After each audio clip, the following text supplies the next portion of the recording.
بجائے دلیلیں دے رہے ہو.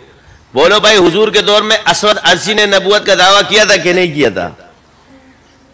تو حضور کے دور میں نئی نبوت کا دعویٰ کیا کہ جی حضور نے اس کے ساتھ کیا کیا. بات ختم ہو گئی. فرمان اور سنت میں کیا فرق ہے؟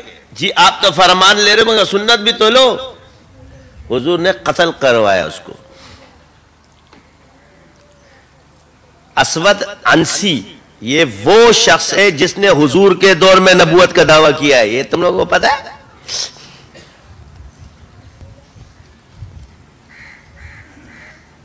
اس کو مارنے کے لیے جو حکمت عملی تلاش کی، آپ کو پتا اس نے کیا کیا تھا؟ گورنر شہید کر دیا تھا حضور کے دور کا. گورنر. او ٹوپکیوں، ہر جگہ ٹوپک استعمال کرنے والوں، تجھے سنت بتا رہا ہوں، ذرا سیکھ. مسلم علاقہ قبضہ کیا، مسلم گورنر شہید کیا، حضور کا صحابی شہید کیا. تم ایک نام جانتے ہو، فیروز ابی لولو، مگر تم حضرت فیروز دہلوی رضی اللہ تعالیٰ عنہ کو نہیں جانتے. تم ایک یزید کو تو جانتے ہو کہ جو حضرت حسین کا قاتل ہے، مگر تم اس یزید کو نہیں جانتے جو غزوہ بدر میں حضور کے ساتھ شہید ہوئے تھے.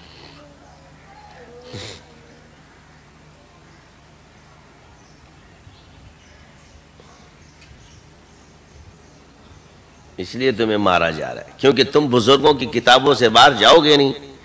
میں یہ نہیں کہتا کہ عوام نہ جائے، مگر کم سے کم مولویوں خدا کا خوف کرو. تم محقق بنو، مفتی تو بنو. ہم ایک ہی لفظ کہے، ہم انگی چکر، اور پھر جب پھنستے تو اندھے بھی ہو جاتے ہو. سارا دین جو ہے نا، اللہ تعالیٰ نے کسی ولی کو کل نہیں بنایا اور معصوم بھی نہیں بنایا. ایک لفظ آج اور بھی بول دوں گا مصلحین کے لیے، مگر پھر ناراض ہو جائیں گے. اصلاح کرنے والے کیا ہے؟ اللہ نے فرمایا متقی بنو، یا ایھا الذین آمنوا اتقوا اللہ. یہ تھوڑی فرمایا مصلح بنو. مصلح کا لفظ اللہ نے کسی اور کے لیے استعمال فرمایا. وَإِذَا قِيلَ لَهُ لَا تُفْسِدُوا فِي الْأَرْضِ قَالُوا إِنَّمَا نَحْنُ مُصْلِحُونَ.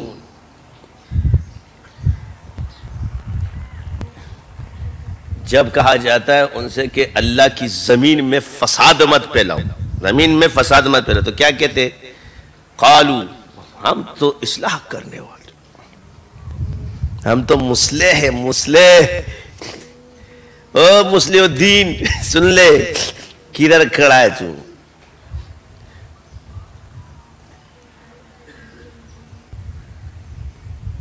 صالحین جدا چیز ہے. اچھا یہ یاد رکھنا، صالحین ایک طبقہ ہے ولایت کا.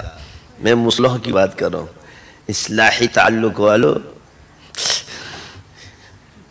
تقوی اختیار کرو. تقوی کب ہوگا؟ تجھے حلال اور حرام کی تمیز تو تم بھی کھڑے ہو گئی.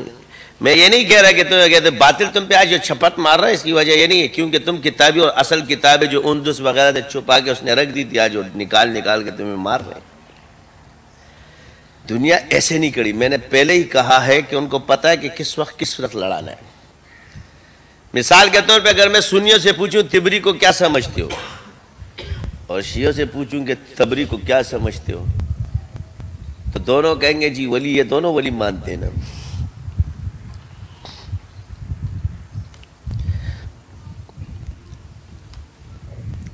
روافظ بھی اسی کو پیش کرتے ہیں.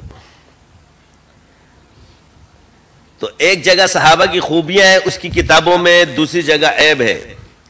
تو جو خوبیاں بیان کر رہا ہے وہ تو دیوبندی بزرگ ہے اور باقی سارے واللہ والے، اور جو برائی کتاب لکھنے والا ایک ہی آدمی ہے. کتاب لکھنے والا ایک ہی آدمی. تفتازانی کے خلاف کوئی لکھ دے تو اس کے ایمان کا خطرہ ہے.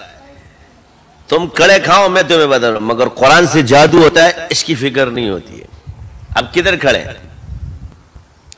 تفتازانی پہ تو فتوی آ رہے. مجھے کسی نے کہا روایت موضوع ضعیف ہے تو میں نے رجوع کر لیا انار کے دانے پہ. انار کے دانے پہ رجوع ہو سکتا ہے مگر قرآن کے جادو سے رجوع نہیں ہو سکتا. تمہارا شیخ الاسلام خاموش ہے، مناظر اسلام خاموش ہے، اور حنفی الاسلام خاموش ہے، مناظر اسلام خاموش ہے. اچھا جو جھنڈے لے کے پھر رہے ہوتے سارے وہ بھی خاموش ہے، بلکہ شکریہ ادا کرنے بھی چلے جاتے کہ آپ کا شکریہ بل پاس کرنے میں. سوال میرا یہ، بل تو جماعتوں کی برکت سے ہوا ہے، تھا تو جماعتی.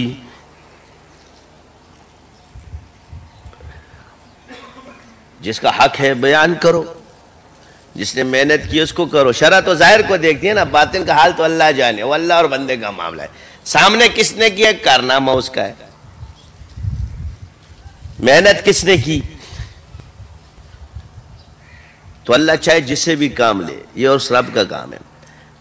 مسئلہ یہ ہے کہ تم سب تو اس پہ کھڑے ہو، قرآن پہ کیوں نہیں کھڑے ہوتے؟ وہ جو شیخ القرآن بنے ہوئے اور وہ جو اسلام کے ٹھیکیدار بن کے بندوقیں لے لے کے پھر رہے ہوتے ہیں، ہر کسی کو تکفیر. یہ جو قرآن کا معاملہ ہے، جمہوریت پہ تو تم نے آسمان کھڑا کر دیا، قرآن پہ تم لوگوں نے کیا کیا؟ قرآن کی کون سی آیت میں ہے اور حدیث کی کون سی متواتر اور صحیح روایت میں یہ بات موجود ہے کہ قرآن سے جادو ہوتا ہے؟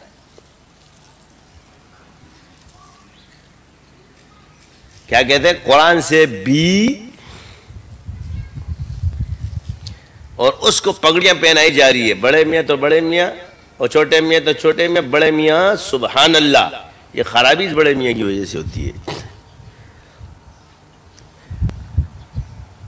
تم خوارج سے زیادہ نمازی نہیں بن سکتے، جن کی نمازوں کی تعریف جو ہے صحابہ نے کی ہے، اور صحابہ کی نمازوں کی تعریف اللہ نے کی ہے. جن کی نمازیں صحابہ کو حیران کر دے،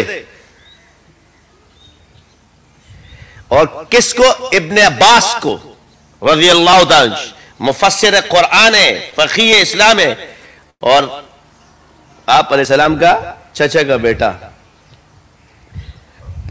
حضور کی زبان مبارک سے اس کو مفسر فرمایا گیا ہے.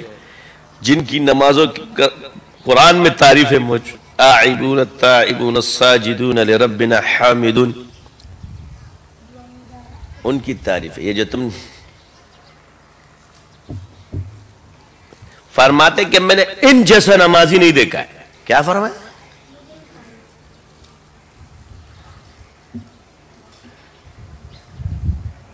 اب آپ کو یار ایسے نماز میں کھڑے تھے تو شیطان نے جب ان کا ایمان خراب کر دیا تو ان کے نماز سے ان کو کیا فائدہ؟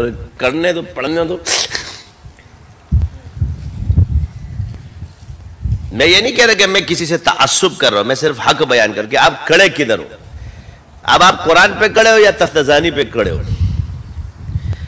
قرآن سے جس نے جادو کا اقرار کیا، لکھا بھی صحابہ نے، جمع ہوا یہ اصحاب رسول کے دور میں. 30 سال کا دور جو اصحاب کا ہے یہ قرآن پر ہے.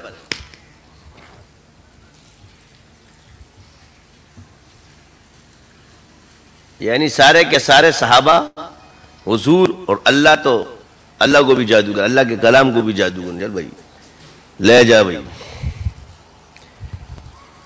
آگے سے ایک فتویٰ علل اطلاق غلط ہے.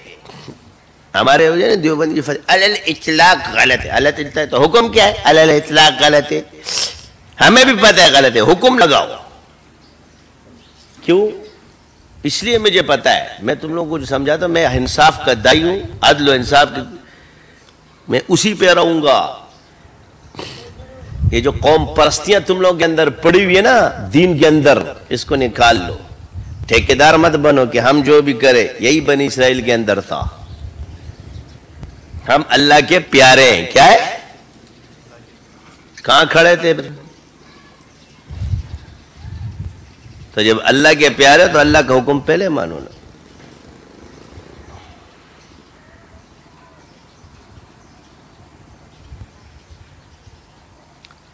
تو اب اول چیز کیا ہے؟ آپ کا ایمان ہے، آپ کا صحیح عقیدہ ہے، اور پھر آپ کا عمل ہے. علم جب عقیدہ اور ایمان سے ہوگا، آپ کا علم بھی صحیح ہوگا، اور علم کی برکت سے آپ صحیح ایمان اور صحیح عقیدے کو جانتے. یہ یاد رکھیں کہ دلائل دونوں طرف ہے. فَأَلْهَمَهَا فُجُورَهَا وَتَقْوَاهَا. یہ نہیں کہ باطل کو دلیل نہیں آتی، اس کو بھی آتی ہے۔ ہندو بھی اپنے بتوں کے بارے میں دلائل پیش کرتا ہے، تو مزارات تو توڑے جا رہا ہے ہندوستان میں۔ اللہ تجھے ہدایت دے مودی صاحب، وہ کہتے ہیں نا شدت پسند کے لیے ہدایت مانگا کرو، یہ بھی سنت ہے۔ جس کے اندر جذبہ ہوتا ہے نا اس کو اللہ ہدایت دے، کام کی چیز ہوتی ہے۔ کیونکہ مخالف جو ہوتا ہے اسلام کا، تاتاریہ ہے، اللہ نے انہی میں سے لوگوں کو ہدایت دی۔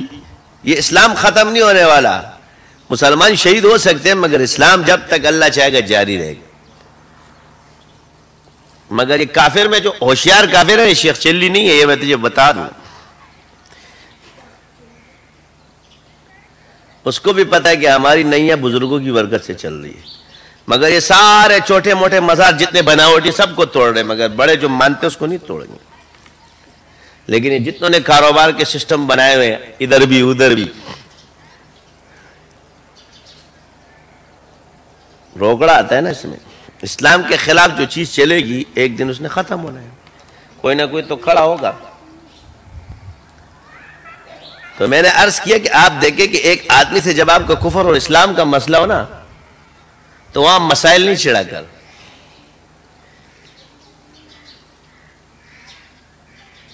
تو لباس خضر میں ہزاروں رہزن بھی رہتے ہیں، اگر دنیا میں میرے نہ ہے تو کچھ پہچان پیدا کرو۔ خضر علیہ السلام کے لباس میں آئے گا، شیطان کے لباس میں نہیں۔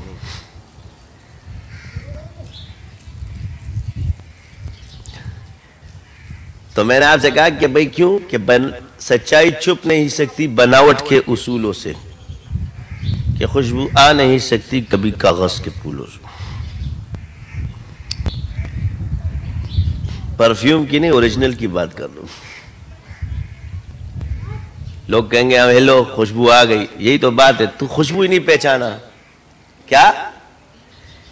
جو خوشبو تیرے ہاتھ میں وہ اصل گلاب سے ہے، وہ اصل چمبیلی سے ہے۔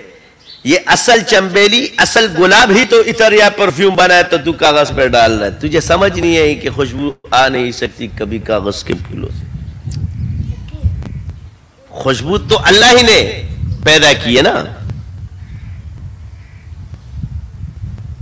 تو یاد رکھیں کہ اللہ نے ہمیں صرف حکم دیا کہ تم سعی کرو،